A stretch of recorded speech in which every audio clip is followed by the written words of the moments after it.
Welcome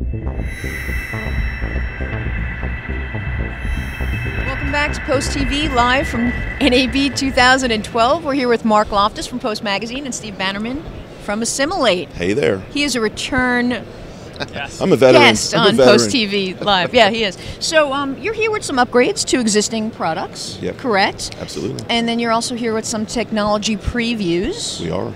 So do you want to start with the upgrades and then we'll save the goodies for the end? Sure. So Okay. I'd love to start by recapping a couple of the announcements that we've done prior to NAB that were pretty significant that we're kind of revisiting now. So obviously native support for Sony's new F65 camera inside of Scratch and Scratch Lab, which is a pretty significant thing. We also made an announcement that we were the very first vendor in the world to support real-time playback of at 48 frames a second of epic stereo footage. So 5K epic stereo footage at 48 frames a second in real time. So we were the first vendor to be able to do that. It takes 4 Red Rocket cards to be able to pull that off, but it works really, really well. So, and then we've got a couple of significant announcements at the show. We announced today that for the first time we support AMD Radeon GPU graphics on the Mac. So traditionally we've been strictly an NVIDIA Quadro company, but on the Mac we support both the Quadro 4000 card as well as the AMD Radeon 5770 and 5870 cards for GPU. And so that gives us a nice wide range of choices to be able to get real-time support for all of the cameras, from Red to ARRI to F65. Each one of those different camera vendors has different ideas about how their SDKs want to do real time. So we needed to broaden our portfolio there to be able to take advantage of that. And of course we also marry that with the recent announcement of supporting AJA SDI out on the Mac. Because NVIDIA doesn't have a SDI solution for their Quadro card. So for Mac users now, we really have a very broad and flexible lineup to be able to get real-time performance virtually with whatever camera format you choose to use. Okay, so now, do you want to talk a bit about the technology preview that you've got here? Oh, of course I do. So, we're in our booth. So, by the way, this is the very first time Assimilate has ever had a booth at NAB. We've traditionally had our suites up at the Renaissance, and we've had our customers come into our suites, but we've never actually been on the show floor at NAB. We have at IBC, but not here. Right. So this is the first time, so booth 13710, got to put that plug in, right around the corner over there, exactly, right there. Conveniently located. And so on the show floor, we're showing a technology demonstration of what we call Scratch.next. We're not quite ready to make any product announcements specifically around this technology, but it's designed to give people a sense for thematically and directionally where we're taking the product.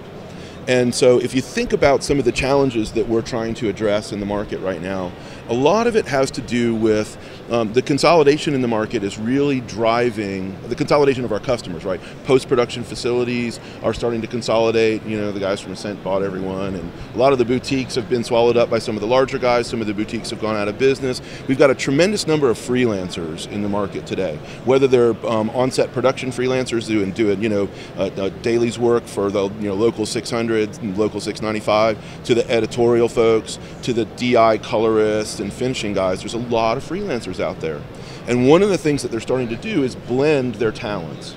So for instance, you see a lot of DI artists and colorists now getting into doing compositing and visual effects, and the other way around.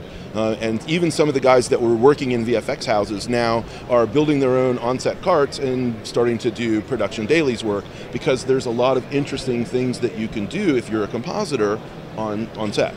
Right? So a lot of these talents are beginning to blend, and so you see that already with our Scratch Lab product and our Scratch product, where our Scratch Lab product is specifically designed for dailies. It doesn't really do secondary color correction or compositing, but if you bring a full Scratch on set, then all of a sudden the DPs and the directors can look and say, well, is that green screen lit properly? Let's do a quick key on this and composite that in and see. Or if it is the green screen in the right place? I mean, these are really hard to answer questions, and if you get it wrong, it's really hard and expensive to fix it once it gets into post, right? Now, we're also starting to see that in post, where if a colorist is in the color bay with the director doing the final grade, they want to be able to do a quick composite. They found an error. They want to paint something out. They want to change the color of the sky, something like that. Traditionally, you've had to farm that out to an After Effects bay or a Flame bay. And they don't want to do that anymore because it interrupts the creative process, right? So they want to be able to do all of this in one place. And so we're adding a lot of really fundamental core compositing technology to Scratch to get to go along with the color correction that we've had. Because if you think about some of the advantages of using a Scratch in the color bay or even in a VFX bay, you know, we do media management better than anyone. Our unique construct view gives you the ability to have, you know, virtually any format, any resolution, any color space, and any number of versions of those things all in front of you at one time. And then you can you can do virtually any of those things with it.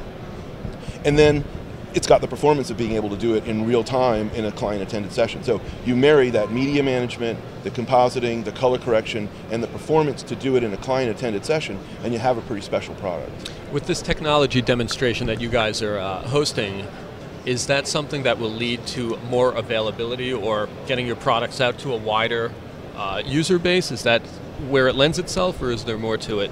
Well, I think you know, I think our Scratch Lab product is probably the one that accomplished that task the most. I mean, if you look at the production side of things, that's a pretty new market for us, and we've taken that market by storm. We're clearly demonstrating tremendous momentum in that market. On the DI side of things, I think you know, it's probably just probably a recognition of the fact that that market is morphing and changing, and so it's still the sort of same guys, but you know, they're taking on different tasks. As a freelancer, you've got to learn as many things as you possibly can to have you know, in your backpack to be able to get that next job, right? And you know, the way the industry ebbs and flows, who knows how it'll look 2 years from now, but our job as tools providers is to be able to give those guys as much power in their bag as we can. But they're not compositors by trade, so I'm assuming that the interface is going to have to be very user-friendly? It does, of course. Yeah, I mean, and look, there's no tool out there that can teach you the art.